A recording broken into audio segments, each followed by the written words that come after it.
Ārvalstu investīcijas bieži tiek piesauktas kā viens no ekonomikas izaugsmes priekšnoteikumiem. Tomēr retāk runāts par to, ka ārvalstu investīcijas mēdz būt ļoti dažādas. Ne visas ekonomikai ir vienlīdz noderīgas, un ir gadījumi, kad noteikta veida investīcijas pat drīzāk kaitē, nevis palīdz valsts attīstībai. Cikla Latvija Baltijas ekonomikā kā panākt un apsteigt Igauniju un Lietuvu 6. rakstā pievēršamies ārvalstu tiešo investīciju kvantitātei un kvalitātei, kā arī piesaistes stratēģijai. Par visvērtīgākajām un vēlamākajām investīcijām parasti tiek uzskatīts tās, kas veicina pēc iespējas augstākas pievienotās vērtības radošu attīstības instrumentu ieplūšanu valsts ekonomikā.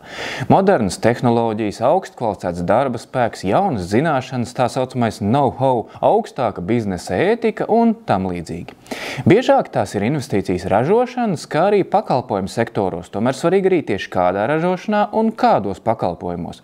Savukārt par vismazāk vēlamām un pat kaitīgām uzskatāmas tādas investīcijas, kuru mērķis ir tikai pārņemt valsts resursus, izejmateriālus vai konkurēt uz lēta darba spēka pamata. Latvijas Bankas monetārās politikas pārvaldes makroekonomikas analīzes daļas galvenā ekonomiste Agnese Puķa žurnālam Bilance atzīst, ka ir nozares, kurās ir augstāks potenciāls sasniegt labu ekonomisko produktivitāti un pievienoto vērtību, un kurās līdz ar to investīcijas būtu visvairāk piesaistāmas. Saskaņā ar makroekonomiskiem novērtējumiem lielāks potenciāls radīt augstāku pievienoto vērtību ir informācijas un komunikācijas pakalpojumos, profesionālajos pakalpojumos, kā arī apstrādes rūpniecībā, pauž Agnese Puķe. Kāda ir Latvijas investīcija piesaistes stratēģija un kā tā saskan ar šīm prioritātēm? Ekonomikas ministrija Bilancei apgalvo, ka investīcija piesaisti ir orientēta uz to, lai pārstrukturētu Latvijas ekonomiku uz vidēji augstu un augstu tehnoloģiju nozarēm, kuras turklāt spētu arī eksportēt. Latvijas Investīciju un attīstības aģentūra pat nosauc pavisam konkrētas nozaru prioritātes. LIAA mērķis ir panākt, lai 85% no ārvalstiešajām investīcijām Latvijā tiek veiktas viedo specializāciju nozarēs. Tādās kā zināšana ietilpīga bioekonomika, biomedicīna, medicīnas tehnoloģijas, farmācija, fotonika un viedie materiāli, tehnoloģijas un inženiersistēmas, viedā enerģētika un mobilitāte, kā arī informācijas un komunikācijas tehnoloģijas. Tas viss izklausās pareizi un skaisti. Tomēr, kāda ir bijusi līdzšinējā investīcija piesaistes realitāte? Kā Latvija izskatās šajā rādītājā, ja salīdzinām ar kaimiņiem Lietuvu un Igauniju? Eirostat publicētā statistika atklāja, ka ārvalstu tiešo investīciju apjoma ziņā neapstrīdam Baltijas līderi ir Igaunija. Kopš 2000. gada ārvalstu investīciju apjoms mūsu ziemeļu kaimiņu valstī sasniedzis gandrīz 35 miljardus eiro. Lietuvā tas bijis 26,6 miljardu eiro apmērā, bet Latvijā investīcijas ienesušas 18,6 miljardus eiro. Vai šī statistika varētu būt ilgtermiņa inerces rezultāts un pēdējos gados situācija būtu izlīdzinājusies?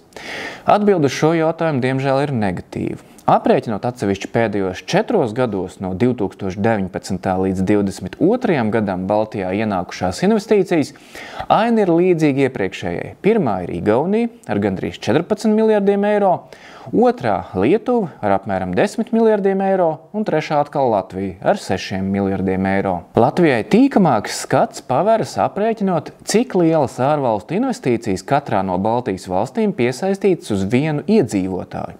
Par pamatu ņemot 22. gada iedzīvotāju skaitu, izrādās, ka Lietuvas handikaps pret Latviju investīciju piesaistes ziņā izkūp, ja izlīdzsvarojam valstu lielumu atšķirības. Un loģiski, ka iedzīvotājiem bagātākā valstī ir gan lielāka kopējā ekonomika, gan vairāk uzņēmumu, gan arī lielāks potenciāls piesaistīt investīcijas. Skatoties uz vienu iedzīvotāju, Latvija un Lietuva faktiski līdzīgi spēkojušās par ārvalstu investīcijām pēdējos 23 gadus, un pēc globālās finanšu krīzes Latvija pat lielākoties turējusies mazliet priekšā.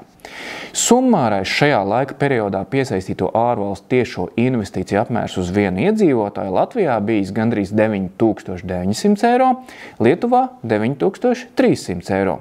Igaunija gan planē pavisam citā dimensijā savu atrāvienu no pārējām Baltijas māsām, kā iedzīvotāju skaita ziņā mazākā valsts, vēl krietni palielinot. Tur pēdējos 23 gados piesaistīto investīciju kopējais apmērs ir 25 610 eiro uz katru iedzīvotāju. Kā jau minēts, investīcija apjomi vien neliecina par to, cik lielā mērā tās nākušas par labu valsts ekonomikai. Tieša veida, kā šo efektu izmērīt, gan nav. Statistiski precīzu priekšstatu iespējams gūt vienīgi par investīciju sektorālo dalījumu. Vienīgā no potenciāli vērtīgākajām nozarēm, kuru Latvija izskatās cienīgi uz Baltijas fona, ar 5 miljardiem eiro investīcijās divkārt apsteidzot Lietuvu un esot vienā līmenī ar Igauniju, ir profesionālie, zinātniskie un tehniskie pakalpojumi, taču šī fenomena pamatā ir faktiski tikai Swedbank grupas iekšējās reorganizācijas darījums 2021. gada nogalē. Tā ir vienkārši aktīva reģistrācijas pārcelšana. Pārējās potenciāli svarīgākajās augstas pievienotās vērtības un eksportspējas nozarēs no Baltijas kaimiņiem ienākušo investīciju ziņā atpaliekam. Apstrādes rūpniecībā šī atpalīdzība vēl nav tik graujoša – 3 miljardi eiro Latvijā pret 3,7 miljardiem Igaunijā un 4,65 miljardiem Lietuvā, bet informācijas un komunikācijas pakalpojumos gan 755 miljoni pret 1,74 miljardiem Igaunijā un gandrīz 2 miljardiem eiro Lietuvā. Interesanti, ka Lietuva un Igaunija ir tālu atrāvušās arī finanšu un apdrošināšanas darbību nozarēs. Tur abās valstīs ārzemju investīcijas sasniegušas attiecīgi 11 un 10 miljardus eiro, kamēr Latvijā tikai 3,6 miljardus. Kā iemesls šai situācijai bilances aptaujātie eksperti nosauc vairākus Latvijas ekonomikas hroniskos problēmu faktorus, sākot no darba spēka trūkuma un ēnu ekonomikas līdz ārējā finansējuma piesaistei kopumā. Taču viens no visbiežāk minētajiem kavēkļiem ir birokrātiskie šķēršļi. Ekonomikas ministrija gan sola, ka šī problēma ir ne tikai apzināta, bet arī sākta risināt. Kopā ar uzņēmējiem esot noteikts vairāk kā 100 uzņēmējdarbības jomas, jeb aktivitātes, kuru automatizēšana vai pātrināšana būtu kritiski svarīga. Tiesa gan, laiku, kad šīs aktivitātes nesīs cerētos augļus investīciju un ekonomikas attīstībā, patlaban vēl ir grūti paredzēt.